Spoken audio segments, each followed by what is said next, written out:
Thanks for joining me today. My name's Mrs. B and you've come to Artlife. This is video number 2 of 3 videos teaching you all about stop motion claymation animation. So in the previous video, I went through all the things that you need to do to get ready for filming. If you haven't watched that yet, you probably need to go back and view the first video.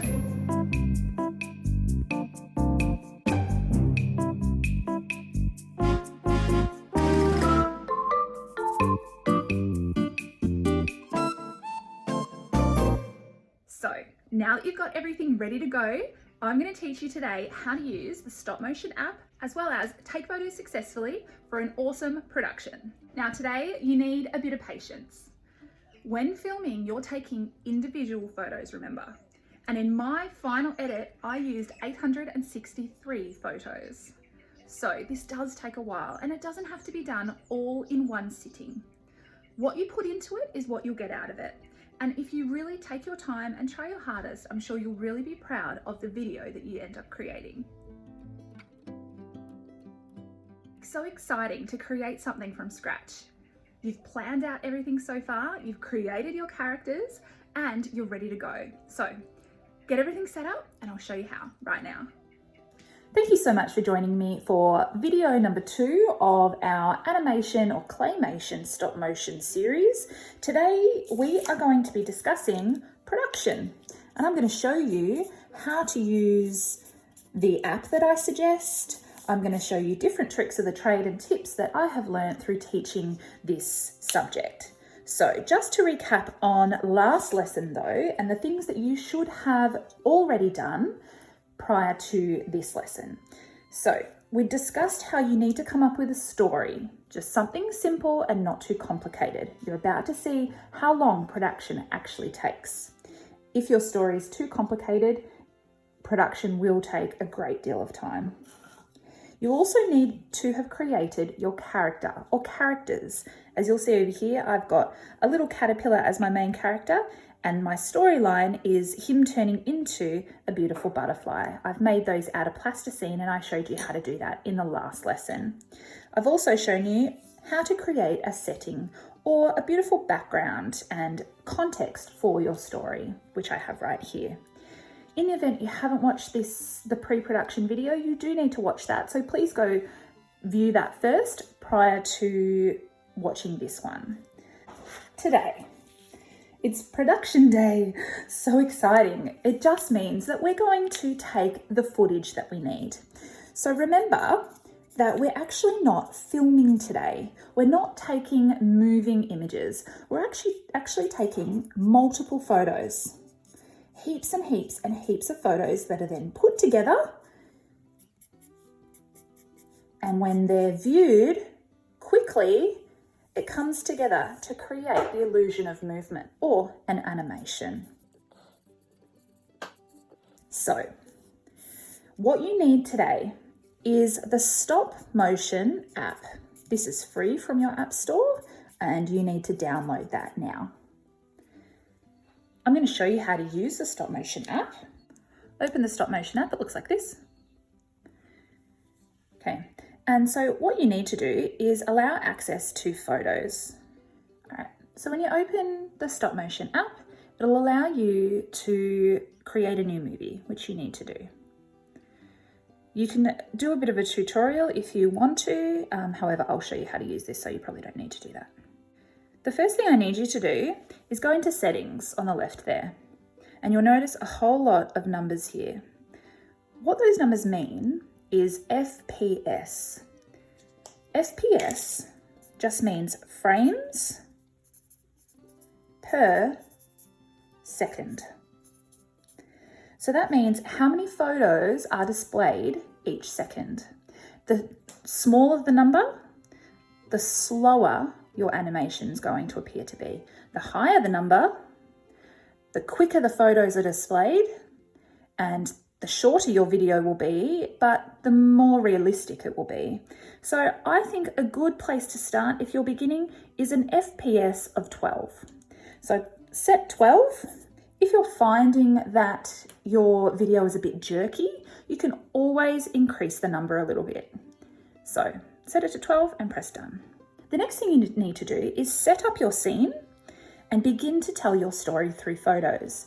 You're going to take photos using your phone or your iPad, but I'll give you some hints once we're all set up.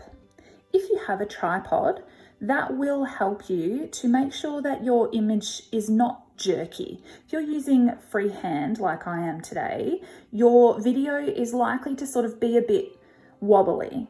Whereas if you have a tripod, it will keep it nice and still. So that is recommended if you have one. So let's get everything set up.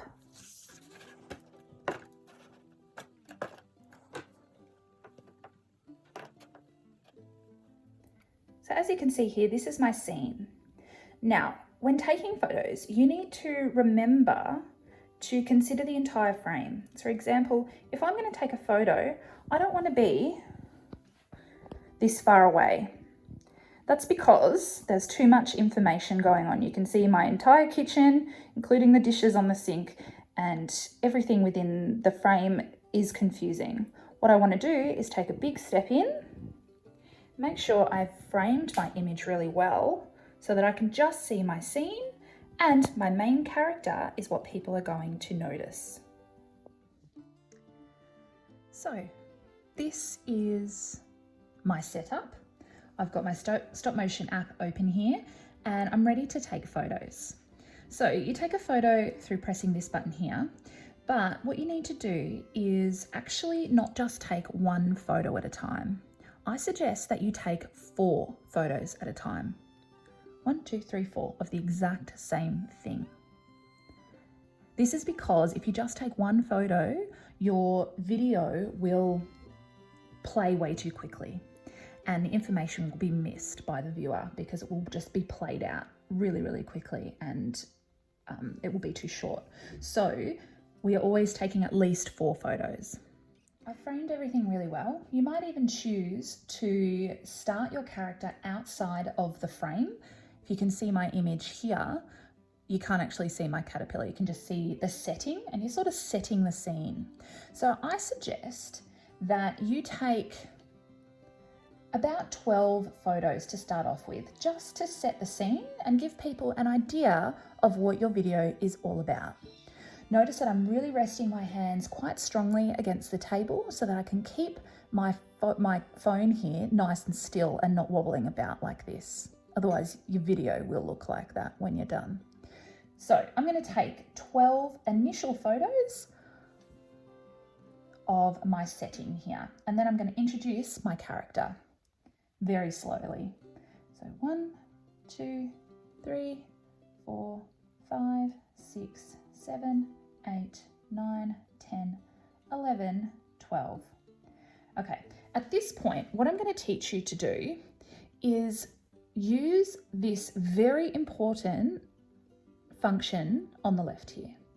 What you'll notice is a little slider. Okay, what that is doing is actually showing you the original photo or the very last photo. As I make it darker there, you can actually see the last photo I took. What that's going to do is help you to line up your photos so that they play in a nice sequence.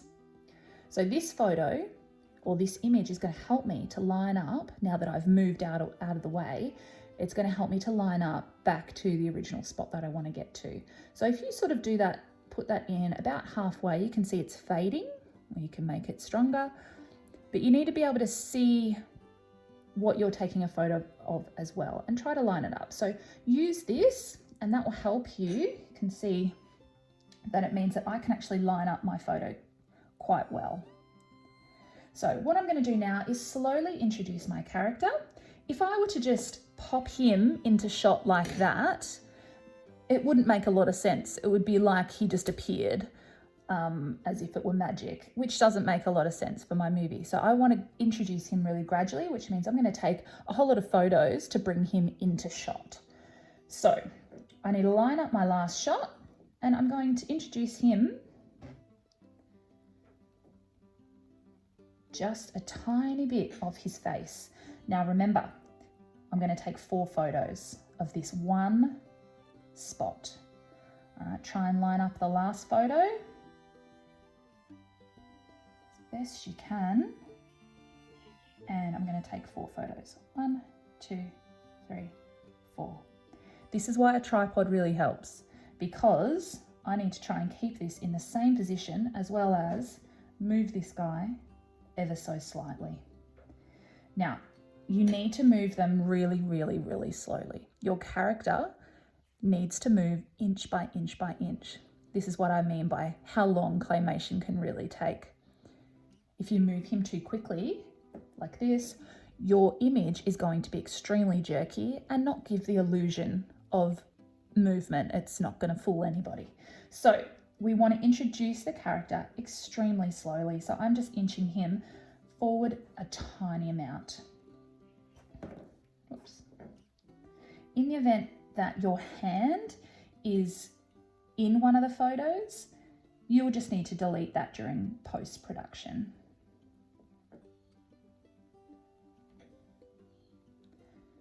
All right, beautiful. So I'm ready for my next series of photos. I need to line it up as best I can.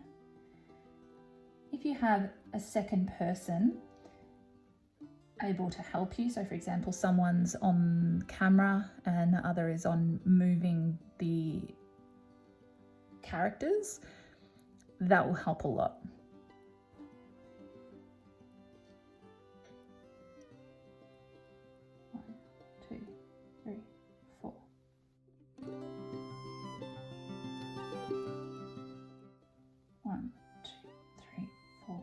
So use the display of the last photos you can possibly see there to help you with knowing how far to move him.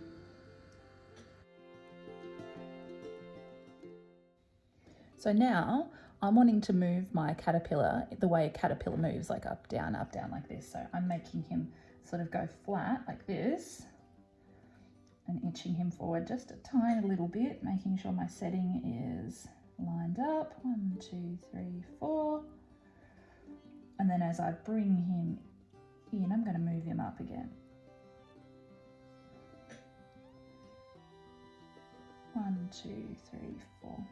So you might be able to notice now that if you're doing a person, making them walk, that's very difficult because not only do you need to slowly move the legs, you also will need to move the arms. So there's a lot of movement happening between each shot.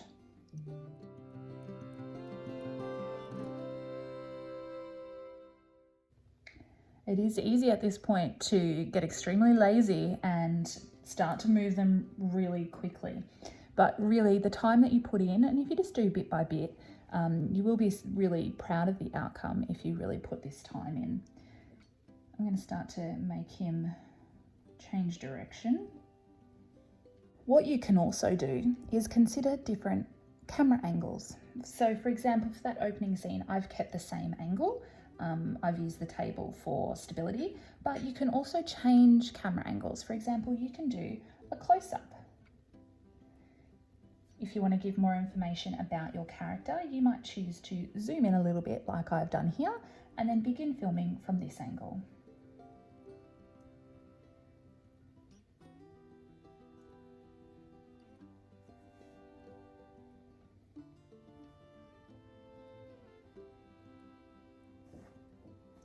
Oops.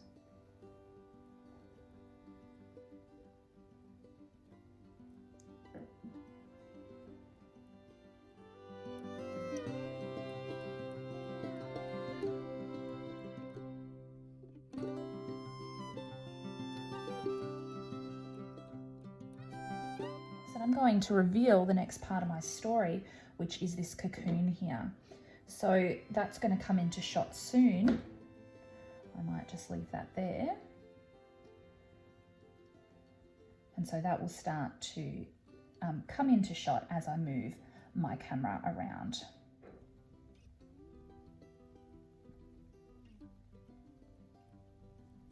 So keep checking your background, keep checking that everything's in line because you don't want the video to be shaky like this, and make sure you're only moving your character very, very small little movements.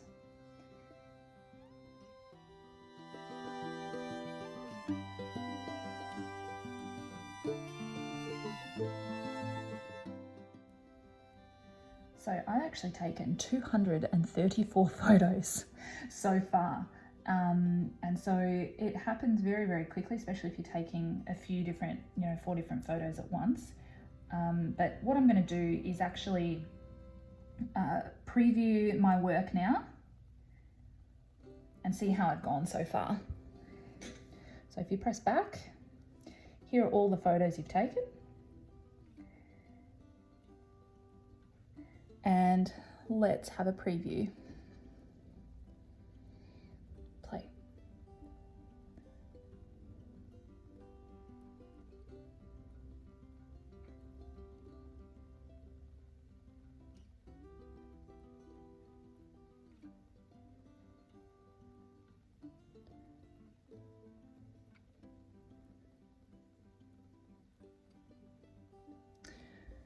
So there's a few little mistakes in there. For example, I noticed a few photos that had my hand in the way, and it went fairly slowly, so I might even speed up the FPS. But for now, I'm fairly happy with it. I think I need to work on not being as jerky.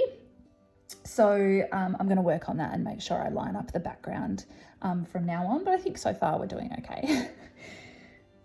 I'm going to change my angle once again. I think what I need to do too is, even though it seems like I'm getting the caterpillar to move quite a bit, I feel like I'm taking heaps of photos. It doesn't really resonate that way when you watch the video. So I think I need to make him move more. But now that I want to take photos again, I just need to press the camera and I can continue to take photos and add to my film.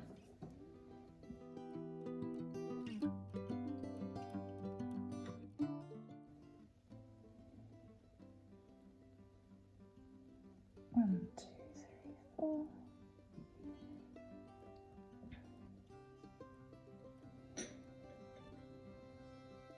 One, two, three, four. Just filming sort of the finale of my video now. My caterpillar has gone into the cocoon and is turning into a butterfly. So I'm just sort of raising the butterfly out of the cocoon now. Obviously very slowly, as I've been showing you, just slowing tiny little movements at a time.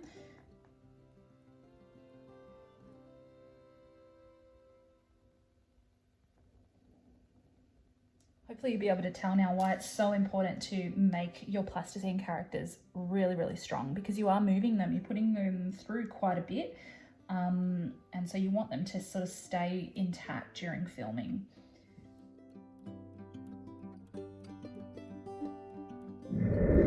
So I have just finished filming or taking photos. In my final video, I have 864 photos that I took, and that will probably amount to about 30 seconds worth of video. So I'm going to watch it now for the first time to see how it went. It is okay if there are some mistakes. I'm going to teach you how to fix some of these mistakes and add some final touches in the next video, which is called post-production. But for now, my production is over and I hope you have enjoyed doing yours. Let's have a look at mine.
There we go. So that was probably more than 30 seconds. So I'm quite happy with my video. As you noticed, I needed to tackle the challenge of getting my butterfly to fly in the air without seeing my hand. So I had to direct my butterfly to the corner of my viewing frame, and then I was able to lift it up by not showing my hand sort of in the corner there. So that's how I problem solved that situation. And then I also added in another little caterpillar, which I changed just to sort of see the life cycle and how it all goes around. And that was the end of my video. Now, there are some mistakes, as I said, but for now, that is my production, and I'll show you how to complete it in the next video.